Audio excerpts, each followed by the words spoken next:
Hi everybody, thanks for tuning in to today's AdvocateHub class.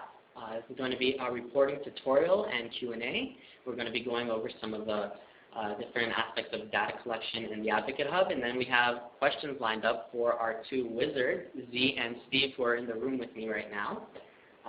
And other than that, I'm Adam Hyatt, and I'm going to be presenting today with Marie Harrigan, another court magician here at Influitive. So before we get started, I just wanted to kind of gauge everybody's level of expertise with reporting in the AdvocateHub. So if you could just fill out that poll, that would help us understand what level you're at, and then we can kind of give this presentation to you better.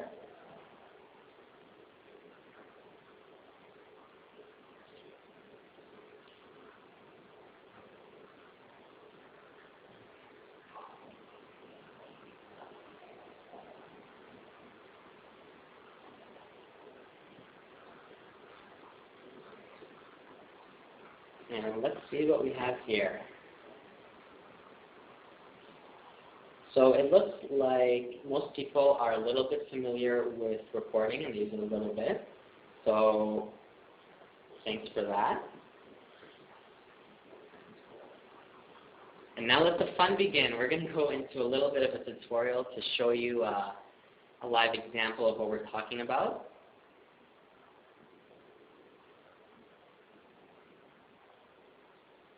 So welcome to my AdvocateHub called Adam's Apple. This is where I have all my Apple buying clients. So the first thing I'm going to go over is the activity feed. The activity feed is where we can find all the different things that are happening in your AdvocateHub. For example, badges earned, or new advocates joining, or challenge completions. We can categorize the activity feed by different criteria. For example, if an image was uploaded, if Facebook page is liked, if you can get an online action. So all those different events are logged here. You can also export data. You can select the date range, so start date and end date for the data collection. You can specify to export all items, so this would include all the items that everybody in your AdvocateHub has completed. So, if you have a really big, popular AdvocateHub, that's going to be a pretty big export. And if you don't want that, you can also specify certain items. So going back to what we saw in the drop-down menu before, any type of event that was logged or a stage, we can find all of those over here. So that's the gist of the activity feed. And now moving on, we can go into data exports. Data exports are available in 6 main ways. First, with the advocate view. So we can export advocate data, and this is going to show a list of all your advocates and, for example, their Salesforce ID and the different information associated with their account. And if we want to get more into it, we can actually go into an advocate's account and their profile, and then we can go to export contact activity, and that is where we can find the specific activity that an advocate has completed. So going back to the activity feed, we can select the date range, and we can select specific items or all items, but this is just focused on one advocate in their activity. Moving on, we can go to challenge view, and in challenges, we can export challenge data. And this is going to give us a list of all of our challenges and their basic information. And if we want to get more specific about a certain challenge, we can find completion data by exporting response data. So the next main place that we would go to export this information would be for rewards. If you want to get information on all of your awards, again, you can export rewards. And if you want to get redemption information on specific rewards, just go to the reward and export redemption data. So all of these exports will go to your email, and they should take about a minute. If there's a backlog, it could take up to a few minutes to arrive. And now we're going to be moving on to advanced analytics, and I'm going to introduce you to Marie. So hi everyone, I'm Marie. I'm new at Influitive, and I'm going to be working with the support team over the next few months. And I will talk about the reporting section now. So the reporting section always takes a couple of seconds to load, so don't worry about that. And as you can see on top here, we have all sorts of tabs. All of these are covered in a past Advocate class, and we're going to send a link for that in a challenge in VIP, the feedback challenge. So be on the lookout for that if you want a really detailed analysis of every single section. But here I'll just show you quickly what you're able to do with this. So you'll notice I click on a section, you'll have the section name here, and you have filters that are are located on the top, and they are for the entire page. You can select by company name and by group name. And then afterwards, and if you notice here on the filters, you can select all to select all the filters, or clear all of your selections to select just one. So let's say I say employees, and I can apply it here, and see how the data changed afterwards. So then you can have filters that are associated to specific tables. To figure out which filters are associated to which data set, you can see if you hover over a particular data set, there's a small arrow that pops up. Click on that. It'll leave you a large description of what this actually is, and then you can see metrics and filters. So the filters will tell you which ones are associated, and the metrics tells you what it covers. And as you can see here, we have three different types of data presentation of the data. So we have single-shot numbers, like the number of challenge completions over this time period. We've got histograms with different data, and we've got tables. The tables can be reordered by column, so I can do it by company name if I wish. And if you're looking at the histogram, if you click on one of the bars, more information can pop up about that specific bar. So here for the month of December, you can see the types of challenges that were completed, the challenge names, and the people who completed it. And that's about it for what they generally look like. And then quickly, I will introduce some of the new sections in reporting that aren't covered in the past class that we will be linking to. Again, if you want to know about all of the sections, be on the lookout in our feedback challenge in VIP. It'll give you a link to that class with all the data. So here we have the data on references.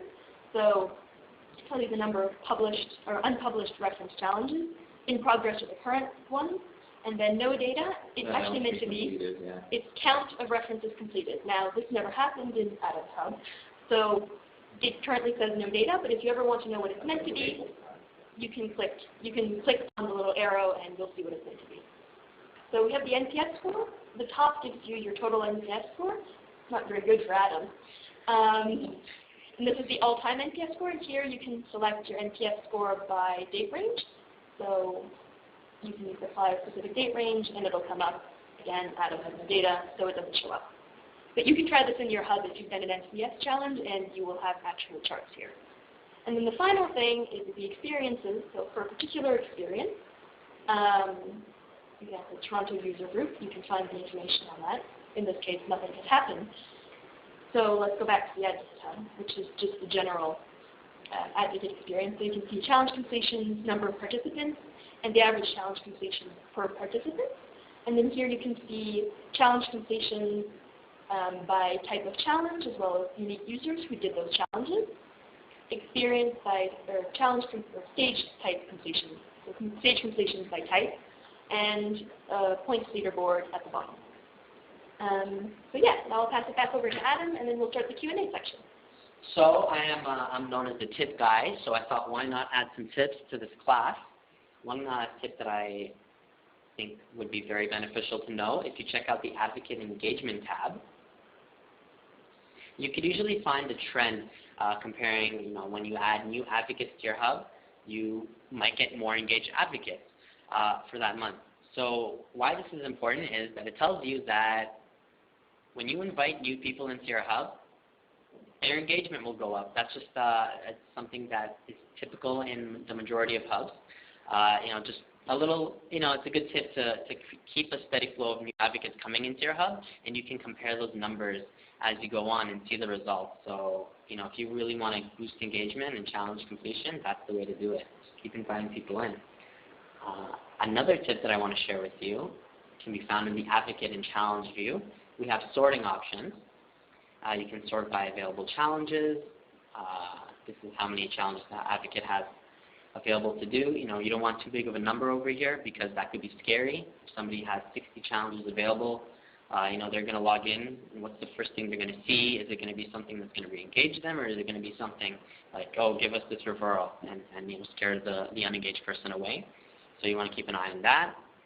You can also filter by these different metrics, total points, completed challenges, all those different things that can provide insight on the health of your advocates for you in a quick view. Move on over to the challenge page. We can also sort by different metrics, completion count. So we can see if a challenge is really popular or not. In my hub, I get a lot of reviews for my apples on GetApp. That's my test hub. And the challenge seems to be doing well with my advocate base. So I know I'm going to keep pumping out review challenges for my advocates. We can also filter by dismiss count if something is really unpopular. Thankfully, in my hub, nothing's too unpopular, but it may be in your hub there's something that the advocates are rejecting a lot. So then we might want to figure out why that's happening. And those covers, those two tips are the main ones that I want to share with you today. And now I'm going to let you absorb this funny picture while we move over to the QA. Now, if you have any questions, feel free to write them in the chat, and we will get to them as soon as the slides prepared are finished with. Okay, so Steve, moving over to you. We have a question this is a related question from Joanna Larson and also from KDA. And they're asking, how to use reporting to market an advocate program internally, or what metrics are helpful for organizations to know to prove the power of advocacy? So what do you say about that, Steve? Very good question. So what we actually have today, I think the reporting is quite adept to being able to report on how many assets or the individual pieces of advocacy. So one report that probably would make sense is like the challenges completed by type, because you necessarily won't want to promote like all the fun challenges that people are doing internally. Maybe the CEO or the CMO is not going to be interested in how many people predicted who's going to win the Super Bowl, but you are interested in saying, okay, I generated these marketing assets, these testimonials, these amount of referrals. There are some instances of where we can actually track the impact of those advocacy activities, so things like referrals. You don't necessarily want to talk about how many referrals you generated, but ideally, how those referrals actually progressed in the sales pipeline. So how many of those leads were qualified leads, how many of those turned into closed opportunity wins. So I would talk about the sheer quantity of activities. I would also, in the instance of referrals, show the impact of those referrals. I think momentarily, we would like to have that same methodology for social sharing as well. It's something that we don't necessarily have today, where we can say, well, there was all these kind of shares on Twitter and Facebook, but what were the overall reach of that? What was the size of their networks, and how many people did that impact? What was the total amount of buzz that was generated for all of those shares? That's something that we don't have today, but there's a lot of discussion that we have internally that we would like to extend our report. Great, thanks for that.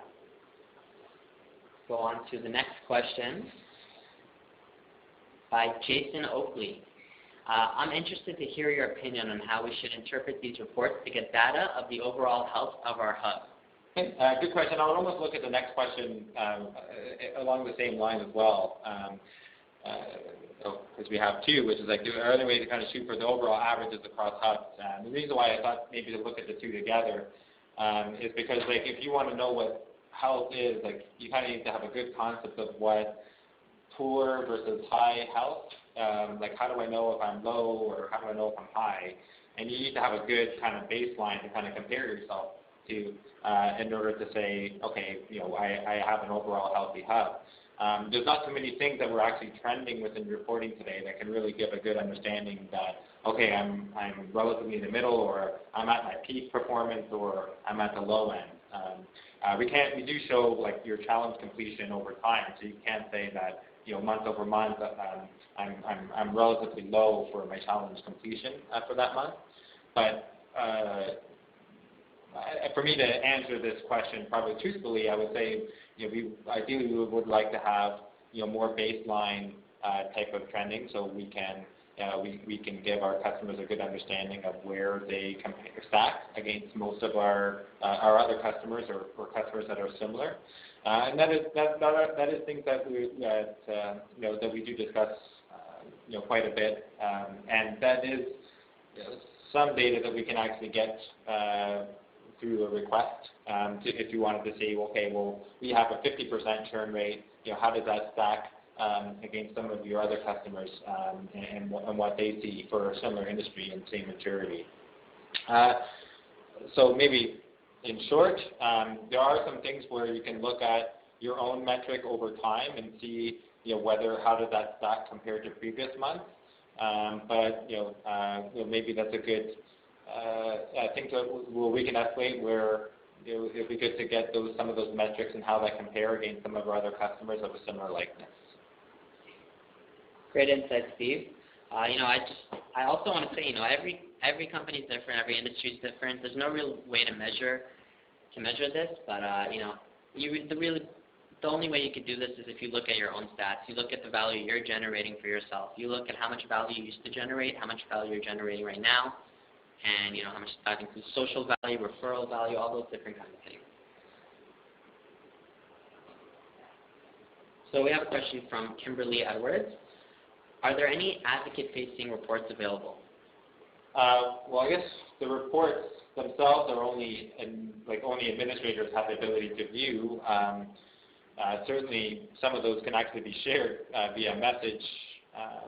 However, things we talk among the product team is that some of the impact type of metrics, so the impact of your referrals, so how many of your referrals are qualified or how many of them turned into closed deals, the impact of your social shares is something that we talk about being able to share within an advocate profile. That's something that they would want to exhibit to their peers, as a chip on their shoulder. So I would say, if there are metrics in terms of, what was their overall reach, how much reach did their shares actually target, what were the impact of all the referrals in the sales pipeline, those are things that I think would make sense to actually share and recognize advocates for their overall impact. I think something like that would also be a big benefit for advocate engagement. I think when somebody actually sees their impact in a nice visual way, they'll actually see, wow, look what I'm doing. And they'll feel more proud of their accomplishments and in turn engage more. So hopefully that's something we can see in the future. I have a question from Jessica. Strategies to re-engage advocates that have gone cold. Okay. I guess the one thing that I think about, we have to know who is an advocate that has gone cold. So the one benefit of our reporting is Marie showed that at least 99% of the reports, you have the ability to segment by group. And we also have the ability to create a group of advocates that have gone cold. So I can create a group of non-engaged advocates, let's say within the last 2 months. So people that haven't really done anything in the last 2 months. So it may be interesting to take a look at, what were the common challenges that the people that went cold, what were the things that they actually liked doing? And maybe it's a good way to actually re-engage them, to actually send them, let's say, new challenges that are available that relate to things that they're interested in. So if the non-engaged group, were very good at doing social shares, then maybe there's this new social share challenge that you can actually send an email that may actually entail them to actually log back in. And just as a side note, we usually see it's not like a typical B2C where once they actually dropped off, they're done for good. We actually see quite often that after people drop off, towards the long tail, we see them coming back in. So it's not very typical, and even though we do have a churn report, it's a very industry standard to think that those people have dropped off, but we just haven't seen that. We have seen people that have dropped off 1 month, they come back 3 months later, and that's not necessarily indicative in those churn reports. Great, thank you, Steve. Over if you look on your on the screen, you can see how to set up a not engaged group to do what Steve was talking about earlier. If you just go to your group, you can call it not engaged. Go to the targeting tab, and then you set the rules to be based on behavior. And then for behavior, choose not engaged, and then you can choose the time frame. So that's how you can set that up. And maybe just a note actually on that group. We also specified that the user has to have joined before the 3 months in order to be in that group. So if you say non-engaged in the past 6 months, we also, it's kind of behind the scenes that we make sure that the user has to be joined before 6 months. So, that they were not engaged for 6 months. Perfect. As an example. So enjoy this picture, have a little breather, and then we'll get back right to it.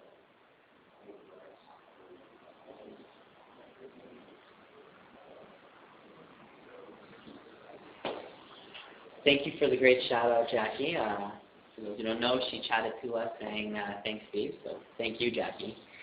Now we have a question from Shannon, and she's asking, what are the best metrics to report on? I guess we have quite a number of them. Probably the most popular are, I guess you want to look at it from different perspectives. If you want to, a more common one is like how effective are my challenges versus how effective are my advocates or a group of advocates. I would always look at challenge completion, challenge engagement rate for how effective my challenge is. So if I want to compare one challenge versus another, I can look at my challenge engagement rate to actually see, okay, one challenge is more effective in getting engagement versus another. Also, from an advocate perspective, we want to look at the challenge completion rate or the stages that were completed. So that's the overall intensity of advocacy per advocate. And that's how we can actually compare one advocate with another. If we just look at their overall, activity. Like I said, ideally we would be able to share the impact of a little bit more impact of their activities moving forward. We are doing that for referrals, but we would like to do that for social things. There are things that may happen outside. For instance, all those marketing assets that they're helping, like those testimonials.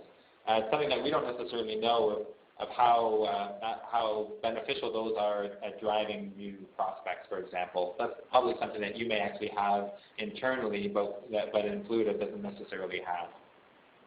In terms of the overall program, we also have another report for, I don't know if you can actually share just like the churn report. Let's get share on. Yeah.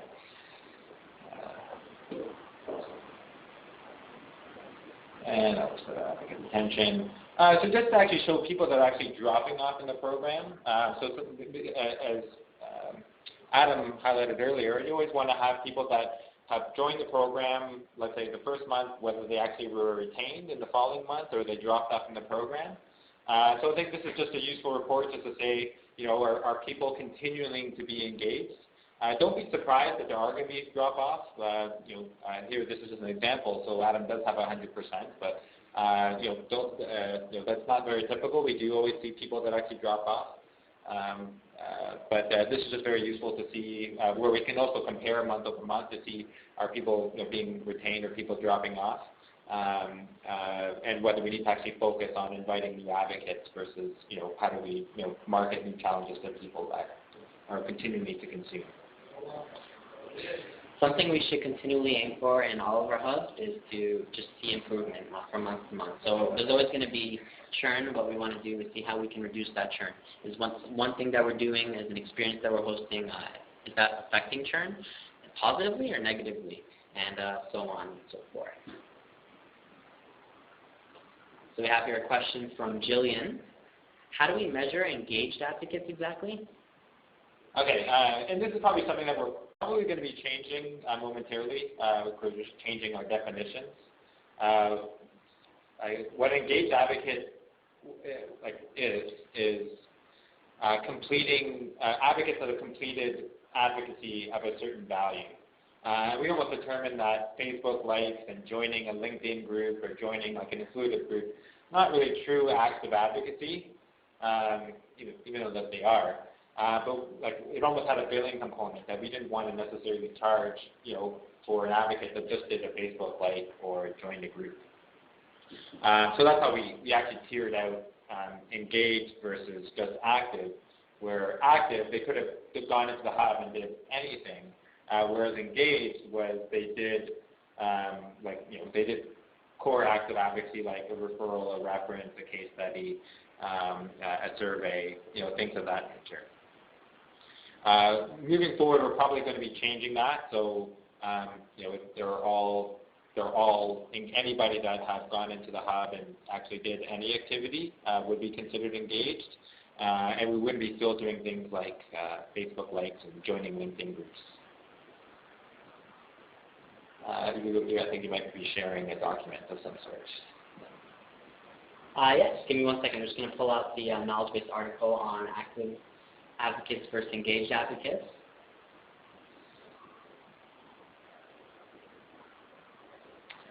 In our reporting, we segment active and engaged. So active is anybody that has logged in and did anything. And that's probably the true metric that I would look at to see what is the overall effectiveness of advocates coming in. I would look at the active and not necessarily engaged, because whether they did a Facebook like or joined the group, that shouldn't have an overall impact on those metrics. Yep, so let me just pull up the article over here. You can check in the Knowledgebase for memory retention. Let me show that. So this is the Knowledgebase article we have over here. Over here we go over what's an engaged advocate, what's an active advocate. You can find that in the advocate management section of the Knowledgebase. You can find the Knowledgebase at support.influitive.com.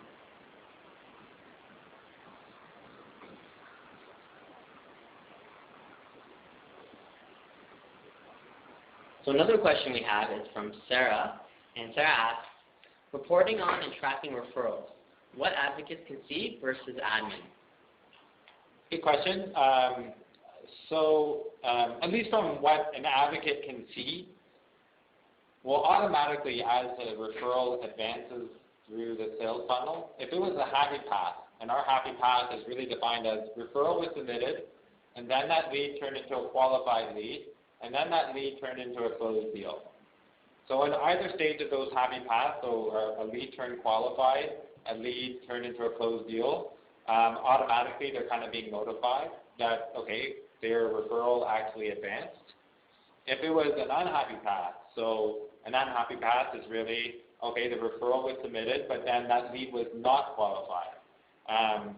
Or the lead was qualified, and then it went into the opportunity stage, and then, that opportunity was lost. There was no, it went into, it was a deal, but we actually lost the deal, went to another competitor, or, they weren't interested in buying, at that point. In the instance of an unhappy path, we still expect our administrators to actually progress or advance or send feedback back to the advocate on the referral. We don't push that out automatically. That's where we are. If that referral advanced and turned qualified, then we're automatically letting that advocate know. And if not, then we're giving you the opportunity to send reasons why a certain referral didn't advance. And that's because there might be many different reasons. There may be, there wasn't the right time to buy. That person was already a customer already, so there really wasn't a means to upsell. And so we're providing that opportunity within the referral workflow to provide that feedback. In terms of reporting, we're only reporting on the specific milestones. So how many referrals were suggested, how many referrals were qualified, of those qualified referrals, how many turned into closed deals. That'd be something that might be good to share internally. Great. Here's another breather break. Hopefully you agree with the food suggestions here. And moving on to our final question that was asked beforehand. how can we easily see all the responses to questions we have asked in challenges? This was asked in a variety of different ways from Heather Adams, Nicole Frangos, and Denise Taylor. So we don't have the ability within reporting, although I do hear that as quite an often request to report on responses in the detailed analytics area. They can be exported, as Adam showed earlier. So I can always go into a particular challenge and export all responses and do some of my slicing and dicing there within an Excel. Although that is quite a popular request, I wouldn't be surprised sometime in the future that we can load those responses into those analytics where you can do some slicing and dicing based on group and company name and those type of things. You can also create a group on specific responses as well. So within the segmentation area, I can add people into a group of people that have answered a certain question in a certain way. And that may be an interesting way in how you may want to segment some of the analytics based on the people that have answered a question in some way. So that may be some ways in how you can do some segmentation analytics based on response to a question. All right. So now we're moving over to questions. So we've got 3 questions in already, but if you have any questions, feel free to send a chat message in, and we'll get right to them. So the first question for you, Steve, is what are good rules of thumb for measuring engagement? What are good rules of thumb for measuring engagement? This is a question from Tanzan. Okay, so one of the things to keep in mind is what are the time periods that are effective to evaluate in terms of how where did they have, what time frame are they engaged in or not engaged in? So I think first you want to look at, okay, well, what time frame are you going to give yourself to consider, okay, when is is it in this quarter, is it in this month? And also for non-engaged, you always want to specify what time period you want to give them to be non-engaged.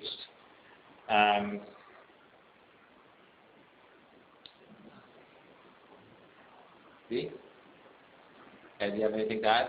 Hey, did you want to add something? No, probably just a thing in terms of frequency and the intensity of the activities that your advocates are doing. So how often they're actually participating in activities in your program, and how much value they're generating for your program in general. And this metrics probably deviate based on your expectation of the hub, just in terms of what you would like to get out of the program. And so just to sum up, I think what Steve talked about, time periods and frequency, intensity in general when you're looking at engagement data, I guess. Yeah, and this one I know that there's one metric that is the number of completion activity per session, and that's something useful where you can share internally, because what you're actually sharing there is that if that number is greater than 1, it's basically saying they're not just doing that Super Bowl type of challenge. They went from that Super Bowl challenge, but then they went in and did other things like doing a reference, a referral, a case study. So we want to look at that overall intensity and making sure that that's up because that they're getting additional value.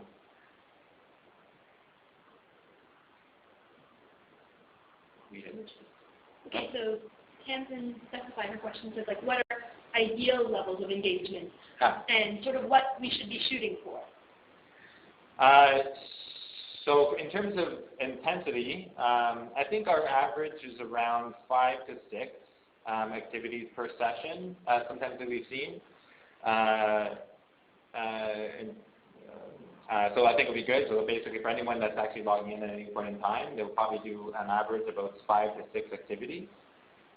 Would you have anything in terms of the sheer number? I guess it can be all over the map between, in terms of how many people are active in a given time. That may depend on how many advocates you have running in the program, but I've seen I guess somewhere between 20 to 50% of advocates you have in the program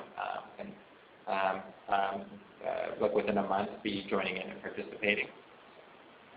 All right, so we hope that answers your question, Camden. Let us know if it doesn't. The next question is from Jessica, who's not there at the moment, but Well, I will answer it anyways. Is there any way of finding out what rewards are on my advocate wish list? Good question. That we do not have within analytics. That is something that we can provide. Like what?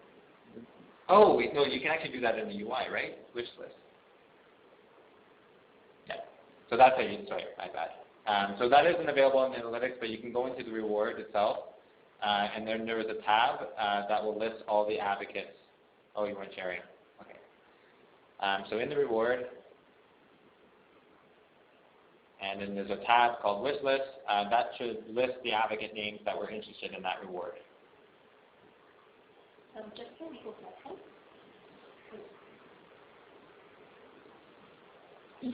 All right. This is a question from Jackie. So the advocate funnel table looks a little misleading because it includes the total number that were invited, not just joined. Now, just to show you what I'm talking about, I will share the screen and get to the correct tab. So this is in report. Yeah, that's right. Waiting for it to load. And the engagement section. Here. Yeah. So this is the total people invited, or total advocates, advocate joined, active advocates engaged. Yeah. Jackie's question is there any way to get the total advocates to become joined?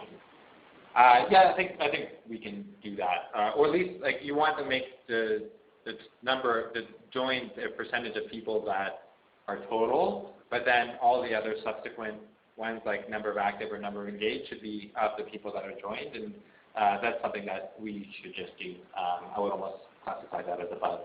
So we can do that. You can't do it currently, but we're actually working on it. So hopefully that helps you, Jackie. If ever you want to know the numbers, you can always reach out to support, and we can be able to do that for you in the near future before that is released. Yeah, or like we'll have the numbers there. Just the percentages are a little bit off, like because we have the total numbers on this grid over here. So that percentage can be tabulated manually for now, but we should just make sure that number is front and center. Okay. Now looking back at the chat questions, let's see over here. So, okay. So hopefully that answers your question, Jackie. And we will give you a couple of minutes if anyone else has any other questions they want to send in.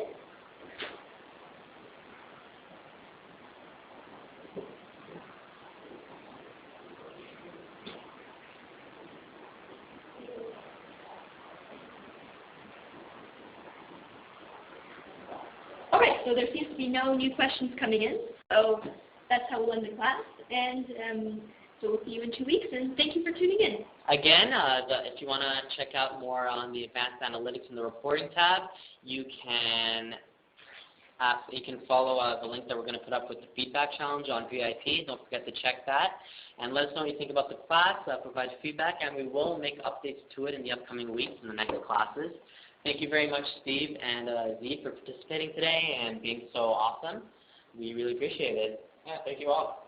Bye, everybody. Thank you for tuning in.